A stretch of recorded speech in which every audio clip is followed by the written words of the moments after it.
صلوات اللہ محمد و آل محمد اللہم صلی علی محمد و آل محمد.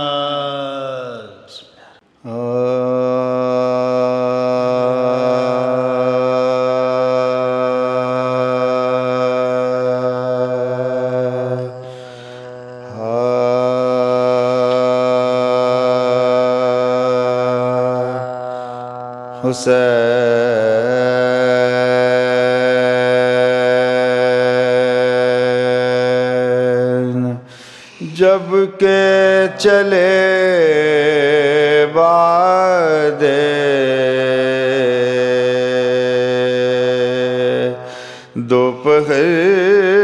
دوپہرن کو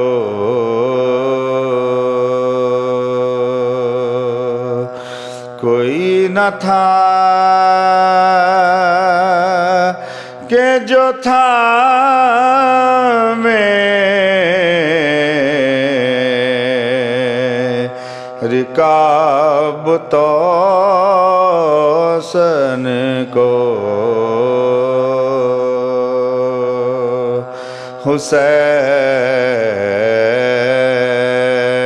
حسین حسین چپ کے کھڑے تھے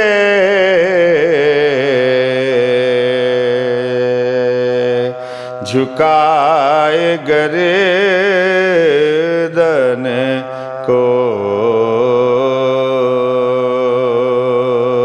سکینہ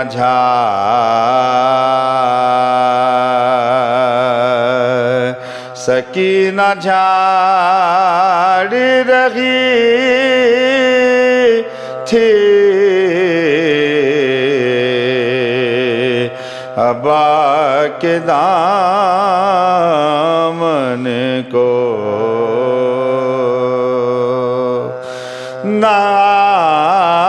ناصرہ تھا کوئی شاہ کربلائی کو ناصرہ تھا کوئی شاہ کربلائی کو فقط بہن نے کیا تھا سوار بھائی کو حسین جب کہ چلے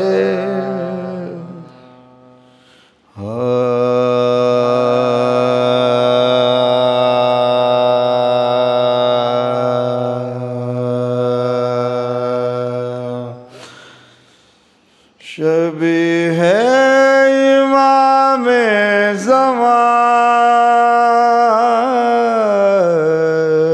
زمان کھینچتے ہیں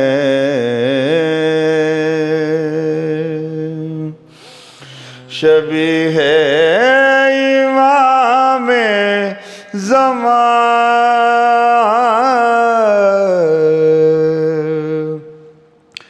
کھینچتے ہیں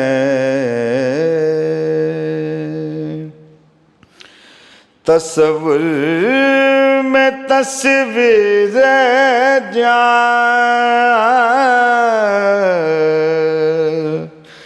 کھینچتے ہیں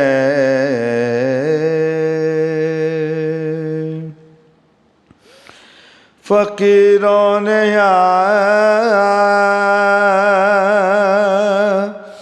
پاؤں پھیلا دیے ہیں فقیروں نے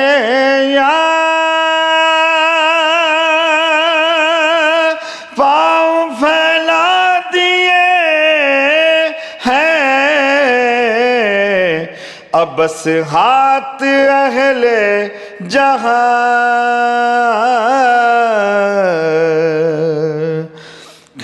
کھینچتے ہیں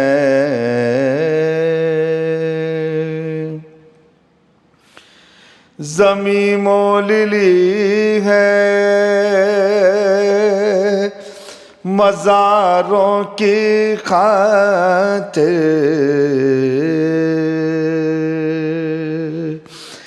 زمیں مول لی ہے مزاروں کی خاطر شہیدی زمیں پر نشان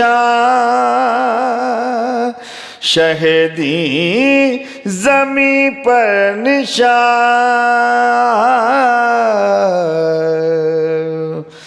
کھینچتے ہیں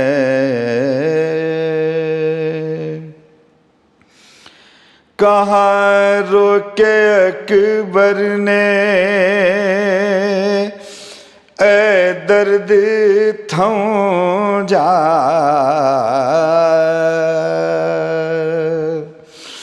ہے کہاں روکے اکبر نے اے درد تھم جا کہاں روکے اکبر نے اے درد تھم جا کلیجے سے بابا سنا کلیجے سے بابا سنا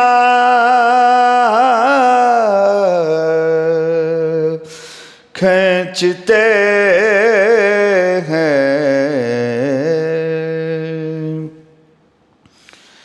کہاں دوہری بیڑی کہاں پائے عابد کہاں دوہری بیڑی کہاں پائے عابد کہاں دوہری بیڑی کہاں پائے عابد یہ لنگر کہیں ناتوا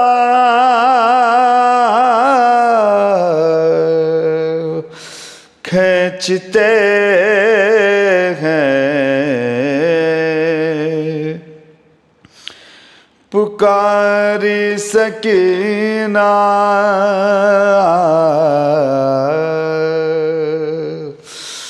پکاری سکینہ دہائی ہے بابا پکاری سکینہ دہائی ہے بابا ستمگر میری بالیاں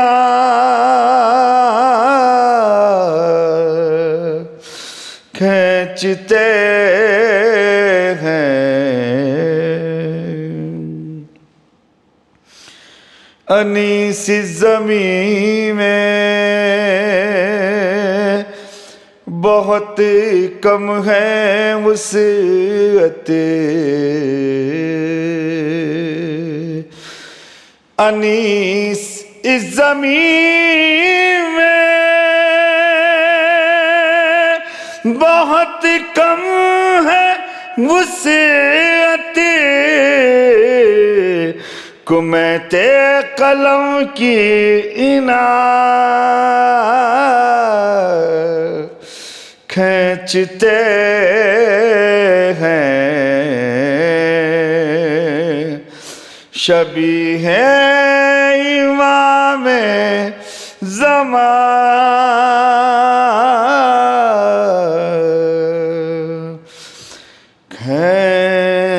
ناچتے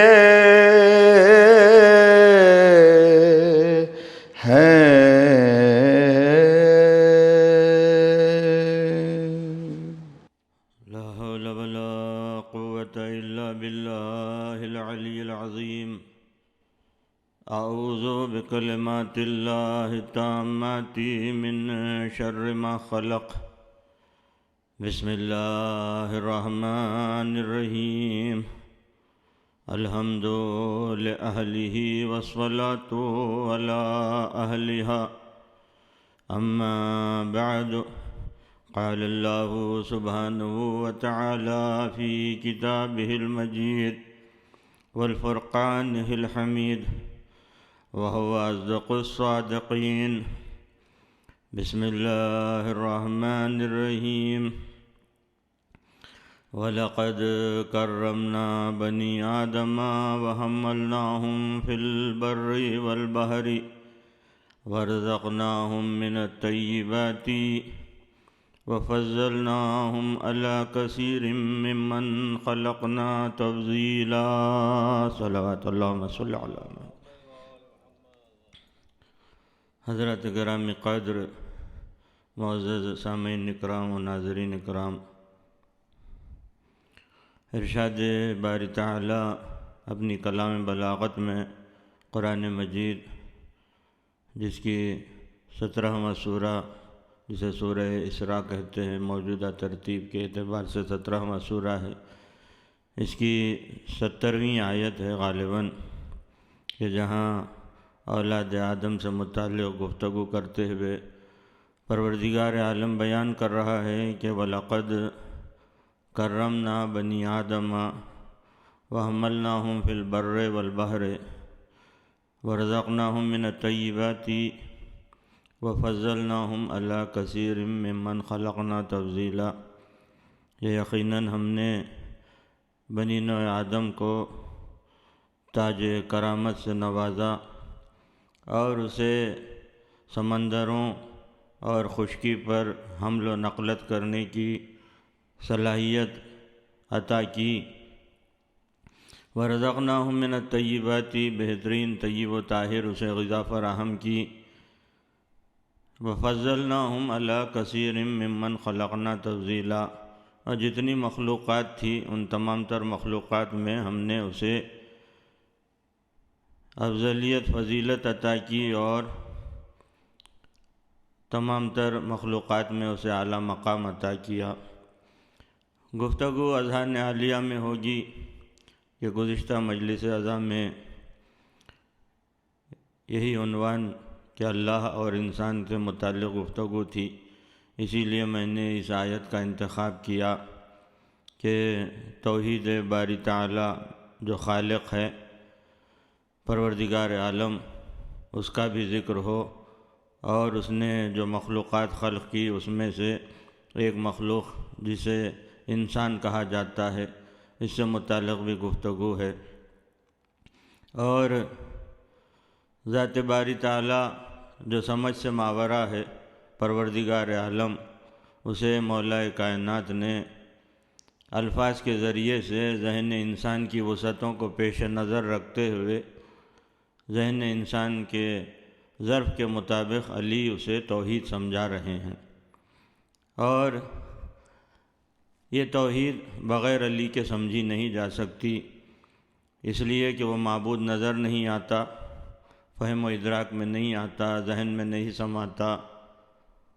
تو پروردگار عالم نے اپنے اوصاف کے مظہر کے طور پر علی کو سامنے رکھا، لباس بشری عطا کیا، اور علی کے آنے کا اہتمام یہ کیا کہ اپنے گھر کا انتخاب کیا۔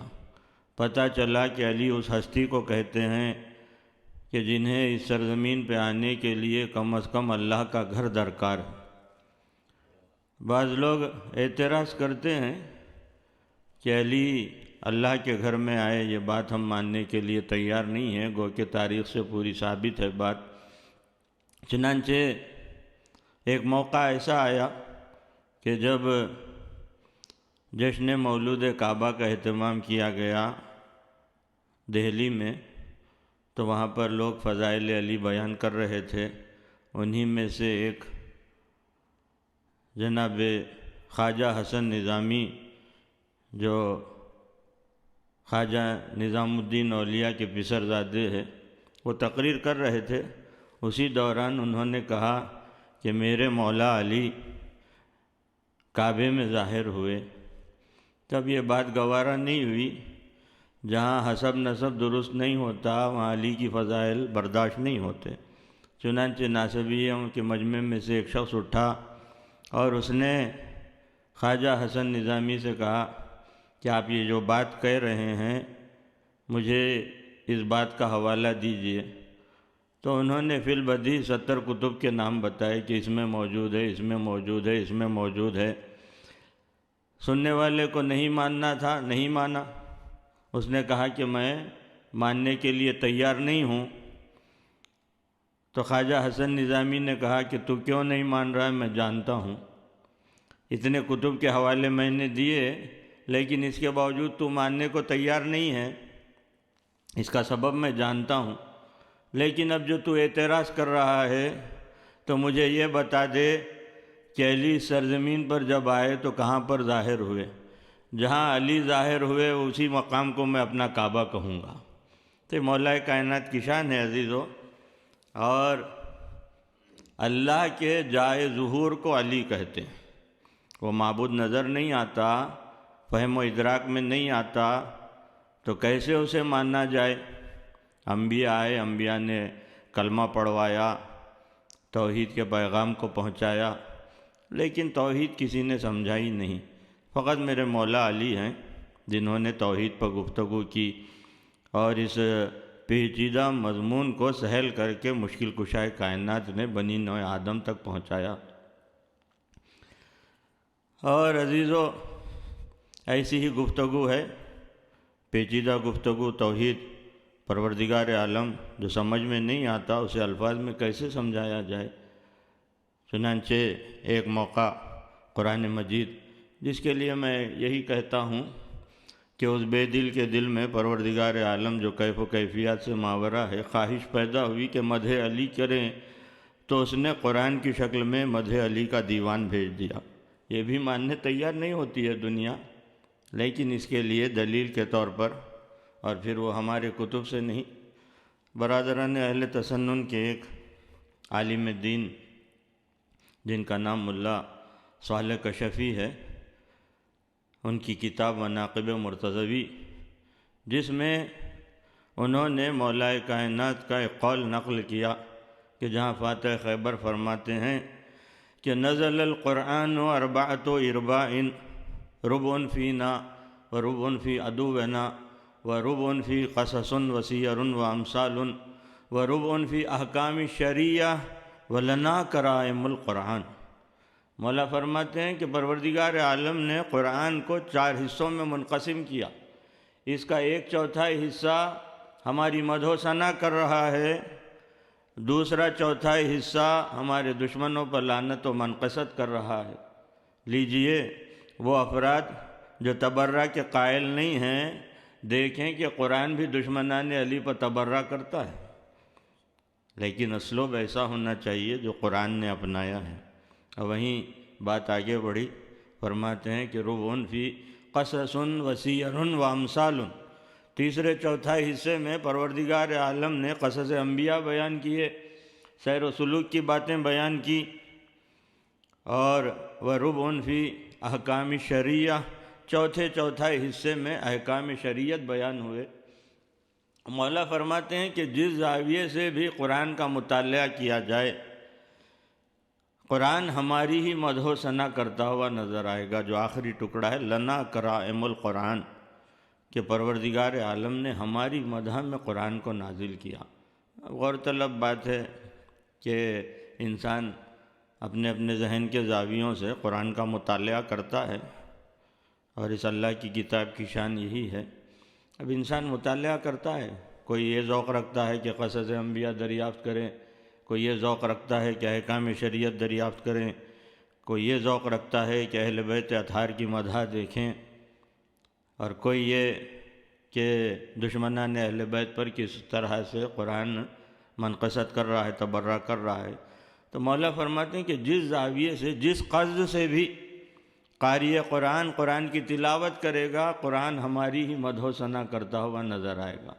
تو عزیزان گرامی، یہ مولا متقیان کی مدح کرتا ہوا قرآن، یہاں پر ایک منزل ایسی آتی ہے سورہ ہود میں، جو قرآن مجید کا 11واں سورہ ہے، اس کی غالباً 7ویں آیت ہے، کہ جہاں ارشاد ہوتا ہے کہ وَهُوَ الَّذِي خَلَقَ السَّمَاوَاتِ وَالْأَرْضِ فِي سِتَّةِ أَيَّامٍ وَكَانَ عَرْشُهُ عَلَى الْمَاءِ، کہ وہ ہے پروردگار عالم کہ جس نے زمین اور آسمان کو 6 دنوں میں بنایا، وَكَانَ عَرْشُهُ عَلَى الْمَاءِ، کہ جب کہ عرش الہی الماء پر تھا۔ یہ واو جو آیا ہے واو حالیہ کہتے ہیں اسے، واو عاطفہ الگ ہوتا ہے جہاں اور کہا جاتا ہے، یہاں واو حالیہ یعنی وقت کو بیان کیا جا رہا ہے، جبکہ وقت نہیں تھا، اس زمانے کا ذکر ہے کہ پروردگار عالم نے 6 دنوں میں زمین اور آسمان کو بنایا۔ اس وقت بنایا جب کہ عرش الہی الماء پر تھا۔ الماء کا اردو میں ترجمہ پانی کیا جاتا ہے۔ عرش الہی جب پانی پر تھا، ایک لطیف منزل آئی کہ 6 دن کا تذکرہ ہوا، اور دن کا تعین تو آفتاب کے طلوع ہونے سے غروب الشمس تک ایک دن کہا جاتا ہے، پھر رات کا آغاز ہوتا ہے۔ ابھی آفتاب و مہتاب نہیں ہے، لیکن 6 دن کا تذکرہ ہو رہا ہے۔ تو عزیزان گرامی، یہ بھی قرآن کا ایک معمہ ہے کہ ہر کوئی قرآن کو یوں سمجھ نہیں سکتا، اسی لیے قرآن فہمی کا جو دعویٰ کرتے ہیں، علی کو چھوڑ کر قرآن فہمی کا امکان ہی نہیں ہے، ممکن نہیں ہے کہ انسان سمجھ سکے۔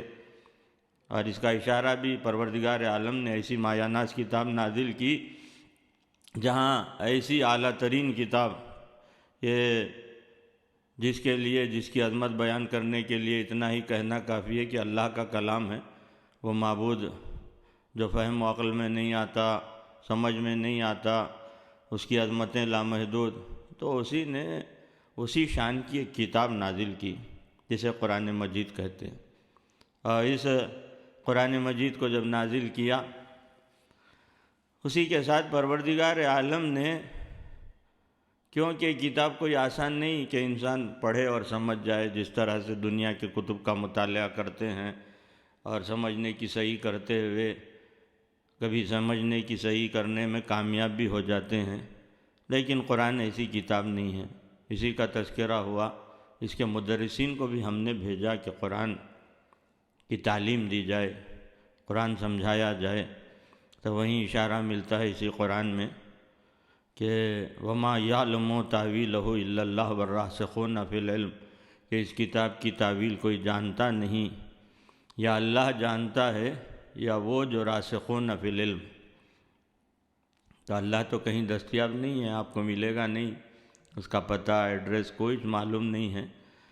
کیوں؟ اس لیے کہ اس کا کمال ایسا ہے کہ ہر جگہ موجود ہے لیکن نظر نہیں آتا۔ اپنے کمال کے پیش نظر اور اپنے بندوں کی عاجزی و مجبوری کے پیش نظر اس نے ایسی ہستیوں کو رکھا جنہیں راسخون فی العلم کہا، اور ان میں کی نمایاں ہستی مولا متقیان امیر المومنین حضرت علی ابن ابی طالب علیہ السلام ہیں، کہ جنہوں نے دعویٰ کیا سلونی کا، جو چاہے مجھ سے پوچھو، تو مولا کائنات سے آ کے دنیا سوال کرتی تھی۔ ایسے افراد کہ جنہوں نے حسبنا کتاب اللہ کا دعویٰ کیا کہ اللہ کی کتاب کافی ہے، وہ بھی در علی پر سوال کرتے ہوئے نظر آئے، اور دشمنان علی کی کوئی کمی نہ تھی، منصوبہ بناتے تھے کہ علی نے جب ایسا دعویٰ کیا ہے تو ہم ایسا سوال تیار کریں کہ جہاں علی عاجز نظر آئیں جواب دینے کے لیے، یا ایسا طولانی جواب ہو کہ جہاں عبادت کا وقت ختم ہو جائے تو ہم یہ الزام علی پر لگائیں کہ علی نے جواب دینے میں تاخیر کی، جس کے نتیجے میں نماز کا وقت قضا ہو گیا۔ تو اب یہ سوال تشکیل دینے میں کبھی ہفتوں لگ جاتے، کبھی مہینے، کبھی سال بھر۔ ایک سوال تیار کر کے لاتے، فاتح خیبر کے پاس جیسے ہی پہنچتے تو علی کے چہرے سے جو جلال و جمال الہی نمایاں ہوتا، جو رعب تھا، اس کے سبب سے یہ دشمنان علی سوال ہی بھول جاتے۔ علی اس عالم کو کہتے ہیں کہ جو سوال بھی یاد دلاتے اور جواب بھی مرحمت فرماتے۔ یہ اوج علم علی ہے جس کا تعین نہیں ہو سکتا۔ چنانچہ یہ جو آیت ہے کہ جہاں بیان ہوا کہ پروردگار عالم نے 6 دنوں میں زمین اور آسمان کو بنایا۔ یہ 6 دن کیا ہیں؟ دن کا تعین آفتاب کے طلوع ہونے سے غروب شمس تک ہوتا ہے۔ ابھی آفتاب و مہتاب نہیں ہے، لیکن 6 دن کا تذکرہ ضرور ہے۔ یہی بات مولا کائنات سے پوچھی گئی تو فرمایا کہ وہاں پر دن و رات کا تعین کرنے کے لیے آفتاب کے طلوع ہونے یا غروب ہونے کی احتیاج نہیں تھی، وہ عالم جانتا تھا، اور اس نے میرے حوالے کیا کہ میں زمین و آسمان کو بناؤں تو میرے لیے آفتاب کا طلوع ہونا یا غروب ہونا نہیں ہے، بلکہ میں جب تعین کروں تو آفتاب طلوع بھی ہوتا ہے، میں حکم دوں تو غروب بھی ہوتا ہے۔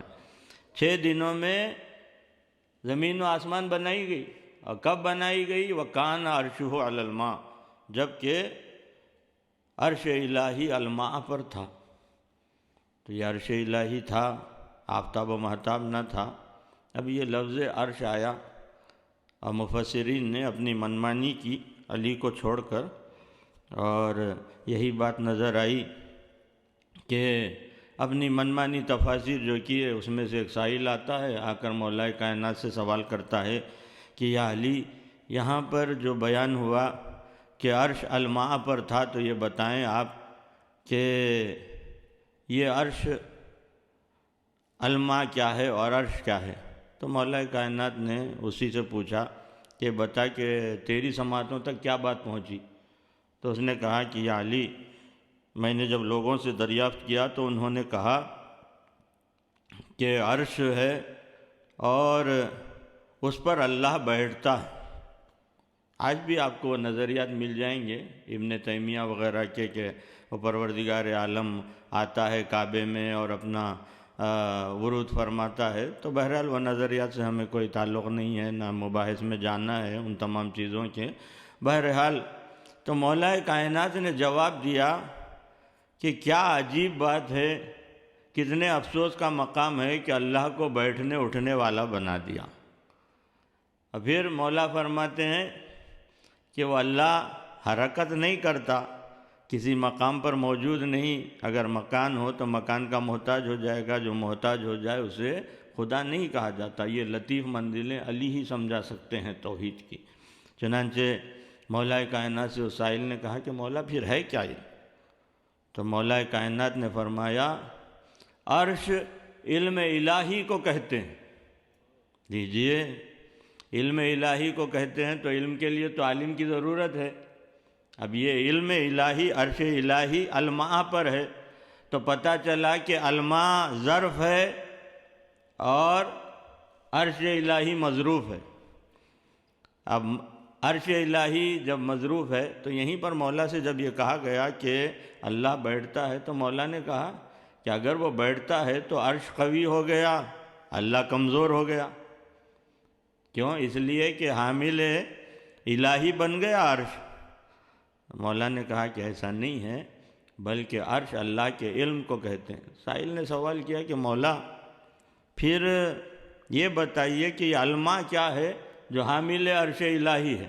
عرش محمول ہوا، الماء حامل ہوا، تو یہ حامل عرش الہی الماء کیا ہے؟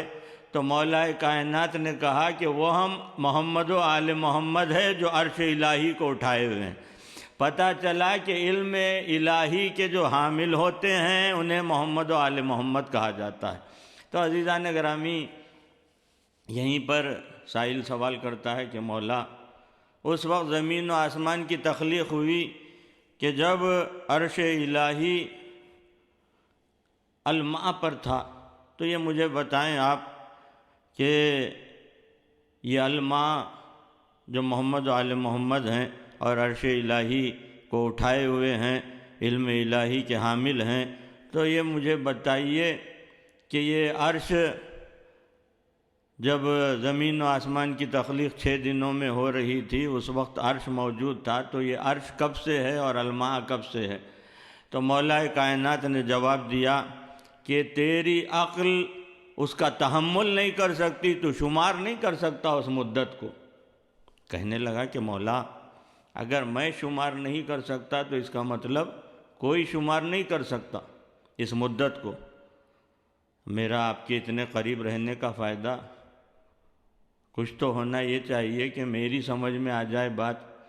تو مولا نے کہا کہ سمجھ سے ماورا ہے، لیکن علی اس ہستی کو کہتے ہیں کہ جو نہیں سمجھنے والی چیزوں کو بھی سمجھا دے، ہر معمے کا حل علی کے پاس موجود ہوتا ہے۔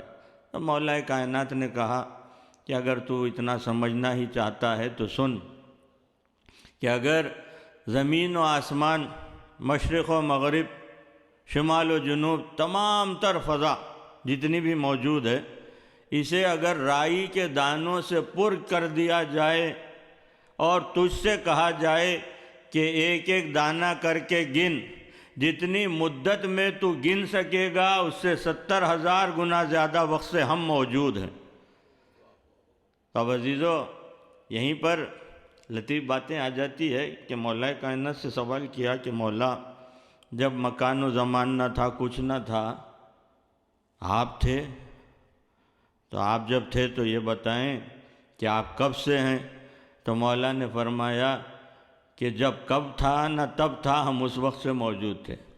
جب لفظ کب نہیں بنا، ہم اس وقت سے موجود ہیں، زمانہ نہیں تھا، ہم موجود تھے۔ تو عزیزان گرامی، یہ مولا کائنات نے جو کہا کہ رائی کا دانے سے اگر زمین و آسمان، تمام تر فضا پر کر دی جائے اور تجھ سے کہا جائے کہ ایک ایک دانہ کر کے گن، مجھے یہ بتائیے کہ رائی کے دانے جو بنائے ہوئے، ایک آدھ حجرہ نہیں کہا گیا، ایک آدھ علاقہ نہیں کہا گیا، یا کرۂ ارض بھی نہیں کہا گیا، بلکہ شمال سے جنوب، مشرق سے مغرب، زمین تا آسمان رائی کے دانوں سے پر کر دیا جائے، یعنی مستحیل ہے کہ انسان کوئی شمار کر سکے۔ یہ مولا کائنات کا جواب بتا رہا ہے کہ آل محمد کا فہم بھی انسان کے ادراک سے ماورا ہے، کوئی سمجھ نہیں سکتا کہ علی کس ہستی کو کہتے ہیں۔ بس اتنا مان لے دنیا کہ جائے ظہور الہی کو علی کہتے ہیں۔ تو عزیزان گرامی، یہ مولا کائنات کے فضائل اور علم لدنی کا مالک، علم الہی کا مظہر مولا کائنات، وہیں فضائل علی جہاں لامحدود ہیں، ایسے تمام تر معمے۔ ایک موقع وہ بھی آیا کہ اب کیا کیا جائے کہ ایسے گوشے آ جاتے ہیں کہ جن کے عرفانیات کو کھل کے بیان بھی نہیں کیا جا سکتا، اس لیے کہ کلیہ بتایا گیا۔ اہل بیت اطہار نے، ائمہ معصومین نے بیان کیا کہ کلم الناس علی قدر عقولہم، ہر بات ہر ایک کے سامنے کی بھی نہیں جا سکتی۔ تو عزیزان گرامی، اسی کو پیش نظر رکھتے ہوئے بڑی احتیاط سے گفتگو ہوتی ہے کہ یہاں پر مولا کائنات سے ایک سائل نے سوال کیا۔ قرآن مجید میں ایک لفظ آتا ہے جنب اللہ، یہ غالباً سورہ زمر کی آیت ہے، 39واں سورہ، جس کی 55ویں آیت، کہ جہاں بیان ہوا کہ واتبعوا،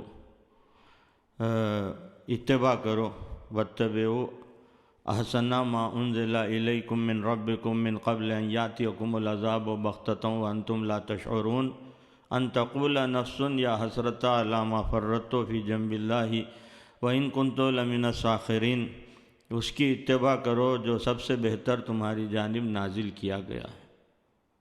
تمام تر تنزیلات کو آپ لے لیں، قرآن مجید سے آغاز ہوتا ہے، مولا کائنات پر اختتام ہوتا ہے۔ یہیں پر جب انسان قدردانی نہیں جانتا ہے، انسان کی بھی گفتگو ہے، تو یہاں یہ بات بیان کر دوں کہ پروردگار عالم نے ایک شکوہ کیا ہے قرآن مجید میں، وما قدر اللہ حق قدرہ اذ قالوا ما انزل اللہ علی بشر من شیء، کہ پروردگار عالم کی جو قدردانی کی جانی چاہیے تھی وہ نہیں کی گئی۔ کس لحاظ سے نہیں کی گئی؟ کہ جب تنزیلات کا انسان انکار کرتا ہے کہ اللہ کی جانب سے کوئی چیز نہیں آئی، تو یہاں اللہ کی قدردانی میں کمی ہوتی ہے۔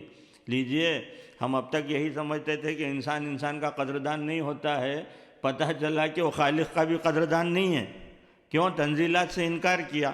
اور انہی تنزیلات میں سب سے زیادہ افضل ترین تنزیل کو علی ابن ابی طالب کہتے ہیں۔ ایک صلوات بھیج دیجیے گا۔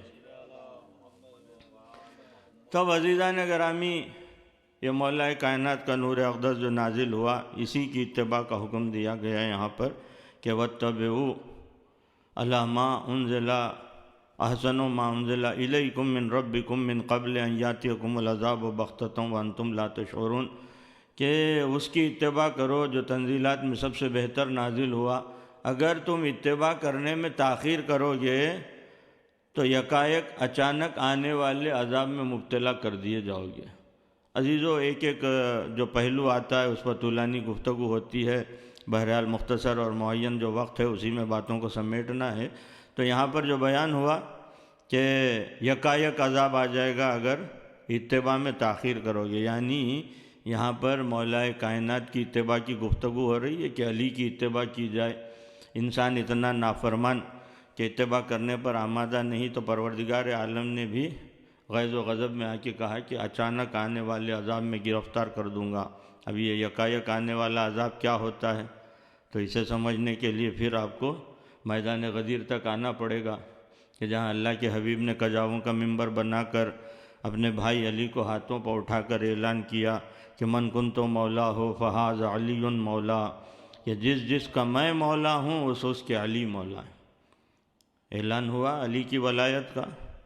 اسی کے ساتھ اللہ کے حبیب نے اپنے دست دعا بلند کیے اور فرمایا کہ اللہم وال من والا وعد من عادا وانصر من نصر وغزل من خذل، بار الہ اسے دوست رکھ جو علی کو دوست رکھے، اسے دشمن رکھ جو علی کو دشمن رکھے۔ پتہ چلا کہ اللہ کا قرب بغیر علی کے حاصل نہیں ہو سکتا۔ دعا بھی تمام ہوئی کہ ایسے میں اس مجمع میں سے ایک شخص برآمد ہوتا ہے جس کا نام تاریخ نے حارث بن نعمان فہری بتایا، اور یہ شخص رسالت مآب کے سامنے آ کے کہتا ہے کہ آپ نے اب تک جو کچھ پہنچایا ہم نے مانا، نماز پہنچائی ہم پڑھتے ہیں، روزہ پہنچایا ہم رکھتے ہیں، حج پہنچایا ابھی حج کر کے آ رہے ہیں، لیکن یہ بات ہمیں منظور نہیں کہ آپ اپنے بھائی علی کو ہم پر مسلط کر دیں۔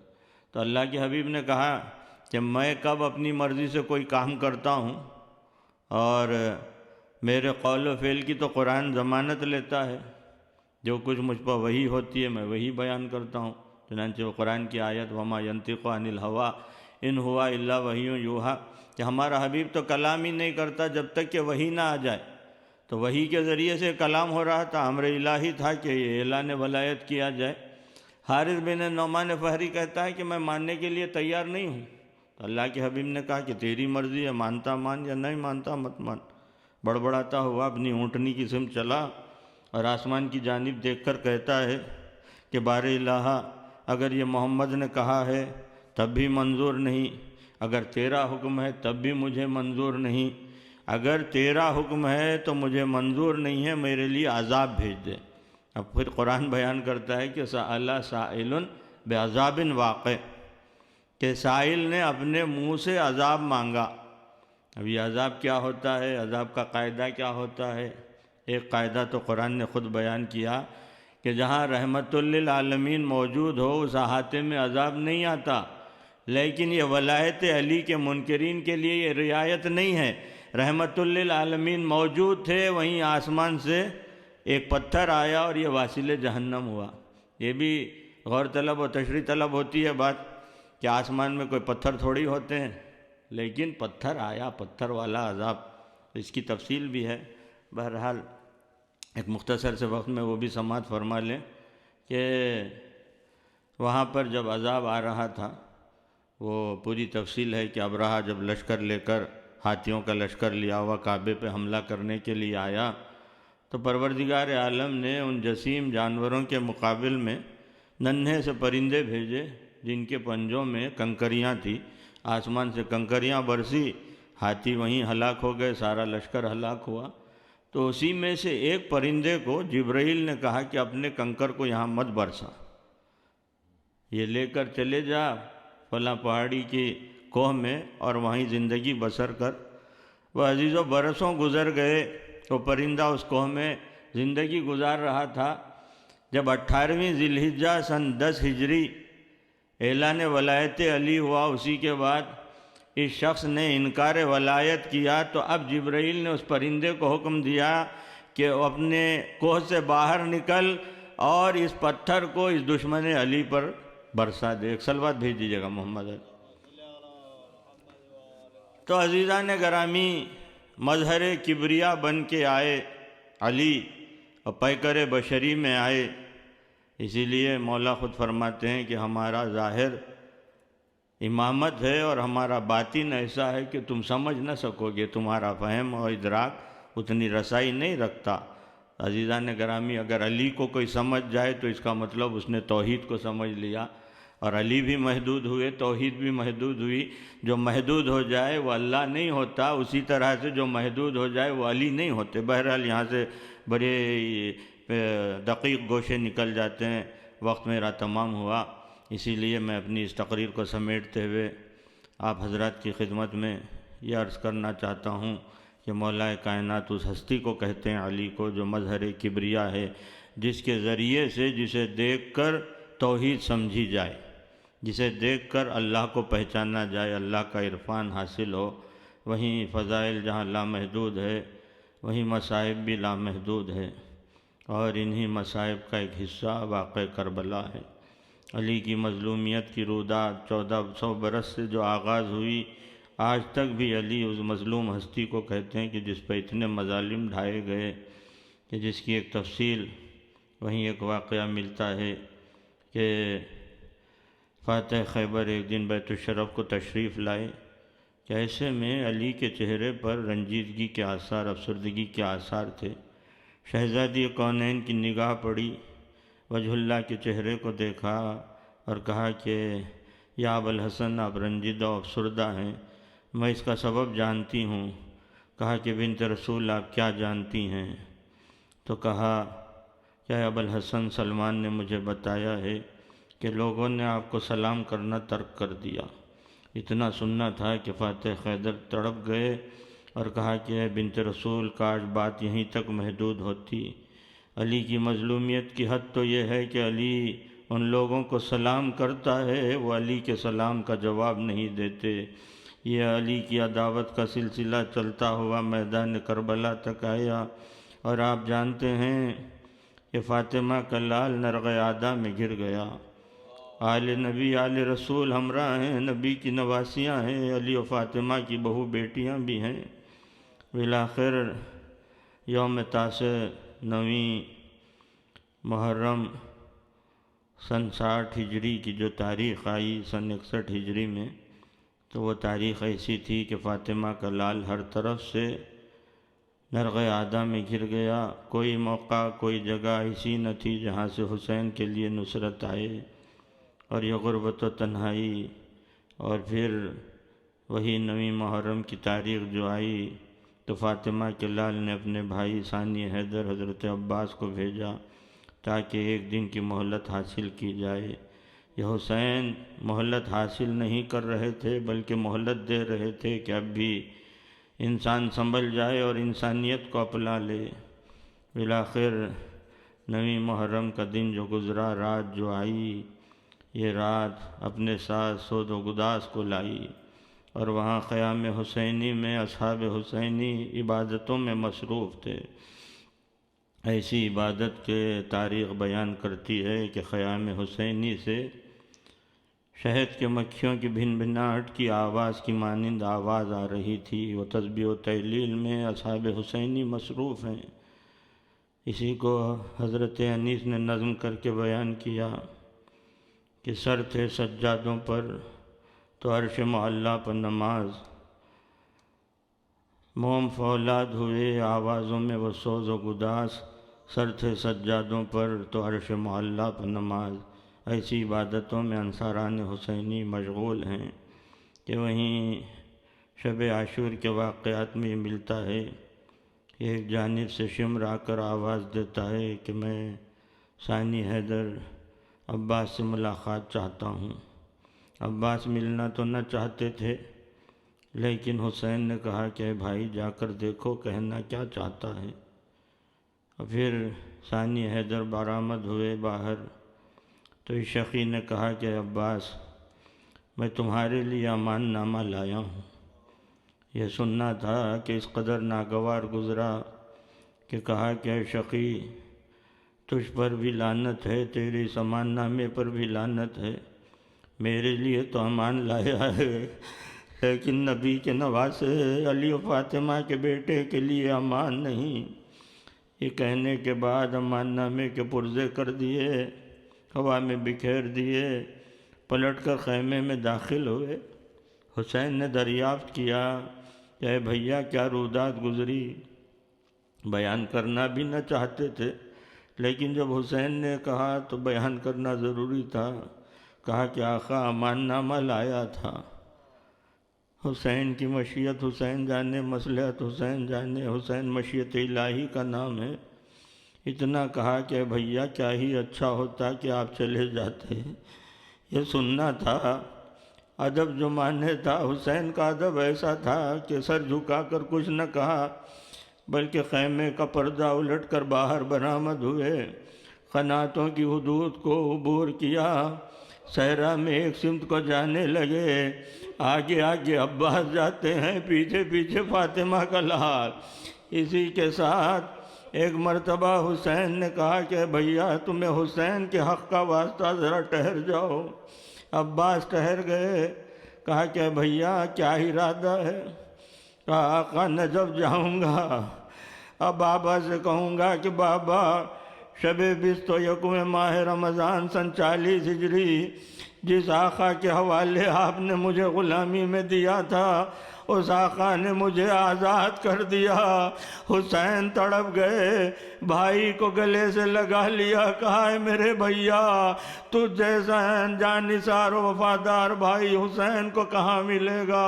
بعزیزو یہ بھائی کس قدر یاد آیا جب فاطمہ کا لال زخموں سے چور زین فرش سے زمین پر آنے لگا۔ اسی کے ساتھ عباس کو آواز دیا، عباس میں تنہا ہو گیا، اے بھیا ذرا نہر سے اٹھ کے آؤ۔ اس کے آگے کی منزلیں کہ جب شمر سینے پر سوار تھا، حسین کے پیاسے گلے پر خنجر چل رہا تھا، تو حسین کی نگاہیں فرات کی جانب دیکھ رہی تھی۔ اے بھیا عباس تم نہر کے کنارے آرام کر رہے ہو، حسین کے پیاسے گلے پر خنجر رواں ہے، اے بھیا نہر سے اٹھ کر آؤ۔ الا لعنت اللہ علی القوم الظالمین وسیعلم الذین ظلموا ای منقلب ینقلبون۔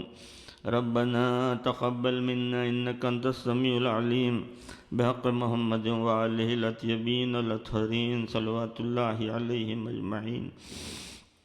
اللہم ارزقنا شفاعة الحسین یوم الورود وثبت لی قدم صدق عندک مع الحسین واصحاب الحسین الذین بذلوا مہجہم دون الحسین علیہم الصلاة والسلام۔ ماتم حسین۔ صلوات علی محمد وآل محمد، اللہم صلی علی محمد وآل محمد۔ حسین حسین حسین حسین حسین حسین۔ بولے بیٹی سے سبتے پیغمبر، بعد میرے نہ رونا سکینہ، ضد نہ کرنا مجھے یاد کر کے، ماں کی گودی میں سونا سکینہ، بولے بیٹی سے سبتے پیغمبر،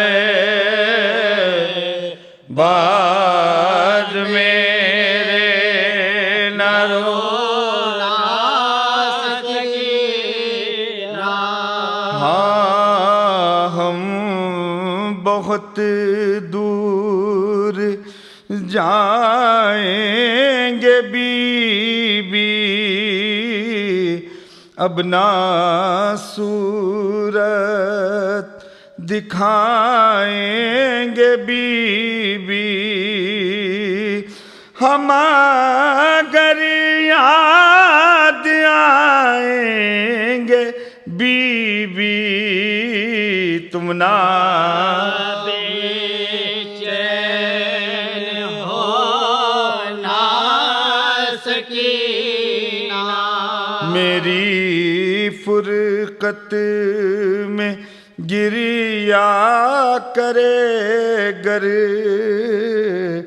یا انہیں یاد آ جائے صغر، ماں کو رونے نہ دینا تو دلبر، منہ پا مورا کہ سو نہ سکینہ، ضد نہ کرنا مجھے یاد کر کے، ماں کی گودی میں سونا سکینہ، بی بی آئے تمہیں گر میری یاد، روکے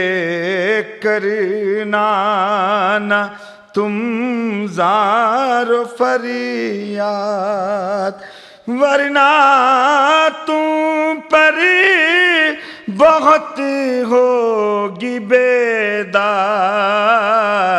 مار کھانا نہ رونا سکینہ، بعد میرے تو دکھی یاری ہوگی،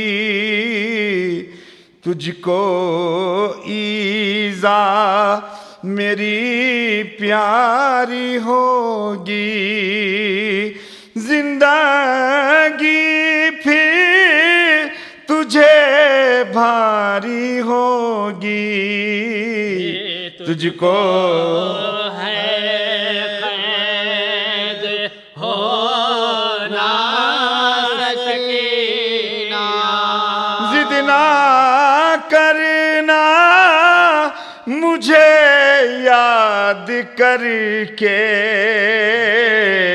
ماں کی گودی میں سونا سکینہ، بولے بیٹی سے صفت تے پیامبر، بعد میرے نہ رونا سکینہ، حسین حسین حسین، یا علی یا علی، عباس عباس، ہائے ہائے ہائے ہائے ہائے ہائے۔ السلام علیکم یا ابا عبداللہ، السلام علیکم ابن رسول اللہ، خصوصاً سیدی و مولا یا ابو الفضل العباس ابن امیر المؤمنین ورحمۃ اللہ وبرکاتہ۔ السلام علیکم یا غریب الغرباء، السلام علیکم یا معین الضعفاء والفقراء، السلطان یا ابو الحسن یا ابن موسیٰ یا رضا ورحمۃ اللہ وبرکاتہ۔ صلی اللہ علیہ یا صاحب العصر والزمان، شرک القرآن من فتنة الزمان امام الانس والجان، الامان الامان الامان، عجل اللہ تعالی فرجک وسہل اللہ تعالی مخرجک وظہورک وجعلنا من اعوانک وانصارک ورحمۃ اللہ وبرکاتہ۔